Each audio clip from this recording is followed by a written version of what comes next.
الحمد للہ رب العالمین والصلاة والسلام علی سید المرسلین وعلی آلہ واصحابہ اجمعین۔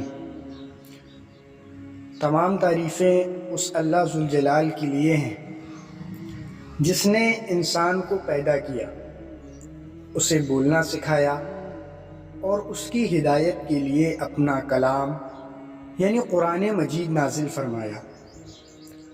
وہ کلام جو نور ہے، جو شفا ہے، جو ہدایت ہے اور جو حق اور باطل کے درمیان فرق کرنے والا ہے۔ لاکھوں درود و سلام ہوں اس ذات اقدس پر یعنی جناب محمد الرسول اللہ صلی اللہ علیہ وسلم پر، جنہوں نے اس کتاب کی ایک ایک آیت کو اپنی زندگی میں ڈھال کر دکھایا اور قیامت تک کے لیے انسانیت کو اندھیروں سے نکال کر روشنی کی طرف لا کر کھڑا کیا۔ میرے دوستو، آج ہم جس دور سے گزر رہے ہیں وہاں قرآن ہمارے گھروں میں موجود تو ہے، ہماری زبانوں پر اس کی تلاوت تو ہے، لیکن ہماری زندگی اس کے اثرات سے بالکل خالی ہے۔ خاص طور پر جب رمضان المبارک کا مہینہ آتا ہے تو ہمارے درمیان ایک عجیب طرح کی دوڑ شروع ہو جاتی ہے۔ ہم میں سے ہر شخص اس کوشش میں رہتا ہے کہ وہ کتنے قرآن ختم کر لے، کوئی 3، کوئی 4، کوئی 5، کوئی 10 قرآن ختم کر رہا ہے۔ لیکن میرا سوال آج آپ سے اور خود اپنے آپ سے یہ ہے کہ کیا اللہ تعالیٰ نے یہ عظیم کتاب صرف اس لیے بھیجی تھی کہ ہم اس کے الفاظ کی گنتی پوری کریں؟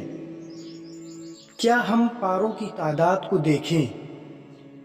کیا یہ کتاب صرف اس لیے تھی کہ ہم اسے خوبصورت کورس میں لپیٹ کر رکھیں اور سال میں ایک بار نکال کر تیزی کے ساتھ پڑھ جائیں؟ ہم یاد رکھیں، قرآن کوئی وظیفہ نہیں ہے جسے بنا سمجھے پڑھ کر صرف ثواب کما لیا جائے، بلکہ یہ دستور حیات یعنی کانسٹیٹیوشن آف لائف ہے۔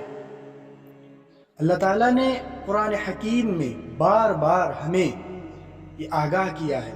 سورہ محمد میں اللہ تعالیٰ فرماتا ہے افلا یدبرون القرآن ام علی قلوب اقفالها، کیا یہ لوگ قرآن میں غور و فکر نہیں کرتے یا ان کے دلوں پر تالے لگے ہوئے ہیں؟ اس آیت پر تھوڑا ٹھہریں اور سوچیں۔ اللہ تعالیٰ ان دلوں کو تالا لگا ہوا کہہ رہا ہے جو قرآن تو پڑھتے ہیں مگر اس میں غور نہیں کرتے۔ ہم تلاوت تو کرتے ہیں لیکن ہمارا کردار نہیں بدلتا، ہماری تجارت کرنے کا ذریعہ نہیں بدلتا، ہمارے اخلاق نہیں بدلتے۔ اس کا مطلب ہے کہ ہم نے صرف زبان سے تلاوت کی، روح سے نہیں کی۔ قرآن کا اصل معجزہ اس کے الفاظ میں نہیں ہے بلکہ اس کے مفہوم میں ہے، جو انسان کی زندگی کو پلٹ کر کے رکھ دیتا ہے۔ صحابہ اکرام رضی اللہ عنہم کا مزاج ہمارے مزاج سے بالکل مختلف تھا۔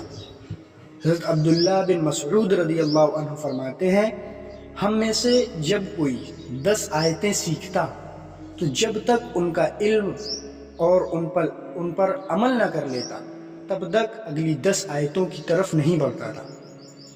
حضرت ابو بکر رضی اللہ عنہ یا حضرت عمر رضی اللہ عنہ یہ وہ لوگ تھے جو قرآن کی ایک آیات سنتے تو ان پر لرزہ طاری ہو جاتا تھا۔ حضرت عمر رضی اللہ عنہ کو سورہ بقرہ سمجھنے اور اس پر عمل کرنے میں کئی سال لگ گئے۔ کیوں؟ اس لیے کہ نہیں کہ وہ عربی نہیں جانتے تھے، بلکہ اس لیے کہ وہ ہر آیت کو اپنی زندگی پر اپلائی کرتے تھے، لاگو کرتے تھے۔ ان کے لیے قرآن پڑھنے کی چیز نہیں، جینے کی چیز تھی، سمجھنے کی چیز تھی۔ آج ہم پورا قرآن ختم کرتے ہیں اور باہر جا کر وہی جھوٹ، وہی غیبت، وہی سود خوری کرتے ہیں، کیونکہ قرآن ہمارے دلوں میں نہیں اترا ہے۔ نبی کریم صلی اللہ علیہ وسلم نے ارشاد فرمایا کہ ایک وقت ایسا آئے گا جب لوگ قرآن پڑھیں گے مگر وہ ان کے حلق سے نیچے نہیں اترے گا۔ حلق سے نیچے اترنے کا کیا مطلب یہ ہے کہ تلاوت صرف زبان کی ایک ورزش، ایکسرسائز بن کر رہ جائے گی۔ ایک اور جگہ فرمایا گیا ہے کہ بہت سے قرآن پڑھنے والے ایسے ہیں جن پر قرآن خود لعنت بھیجتا ہے۔ اب ہم ذرا سوچیں کہ جس قرآن کو ہم پڑھ رہے ہیں وہی قرآن ہم کو لعنت بھیج رہا ہے۔ اب یہ وہ لوگ ہیں جو قرآن پڑھتے تو ہیں مگر اس کی حدود، لمٹس کو پامال کرتے ہیں، لمٹس کو کراس کرتے ہیں۔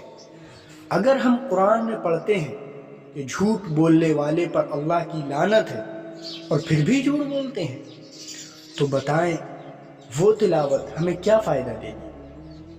قرآن اس لیے نہیں آیا تھا کہ ہم اسے مردوں کو بخشنے کے لیے رکھیں، بلکہ اس لیے آیا تھا کہ یہ زندہ لوگوں کے جینے کا طریقہ بتلائے۔ میرے دوستو، میں یہ نہیں کہہ رہا کہ آپ تلاوت کم کر دیں۔ تلاوت کا اپنا مقام ہے، ہر حرف پر نیکیاں ہیں، لیکن نیکیوں کی لالچ میں مقصد کو نہ بھلائیں۔ رمضان میں 5 قرآن ختم کرنے کے بجائے ایک قرآن ترجمے اور تفسیر کے ساتھ ختم کریں۔ کم از کم 1 رکوع یا 5 آیتیں یا جتنا بھی ہو سکے 2 آیتیں، 1 آیت ایسی پڑھیں جن کا ترجمہ اپنے غور سے پڑھیں۔ ہر آیات کے بعد خود سے یہ سوال کریں، خود سے یہ پوچھیں کہ اس میں اللہ تعالیٰ مجھے کیا کہہ رہا ہے، کیا حکم دے رہا ہے، کس چیز سے منع کر رہا ہے، میرے لیے اس میں کیا حکم ہے۔ اگر ہم نے اور آپ نے قرآن کو سمجھ کر پڑھنا شروع کر دیا تو خدا کی قسم ہماری نماز بدل جائے گی، ہمارا روزہ بدل جائے گا، ہماری زندگی کا نظریہ بدل جائے گا۔ اللہ تعالیٰ ہم کو اور خاص کر مجھے قرآن کا سچا حامی و ناصر بنائے اور اس پر عمل کرنے کی توفیق عطا فرمائے۔ وما علینا الا البلاغ المبین، وآخر دعوانا ان الحمد للہ رب العالمین۔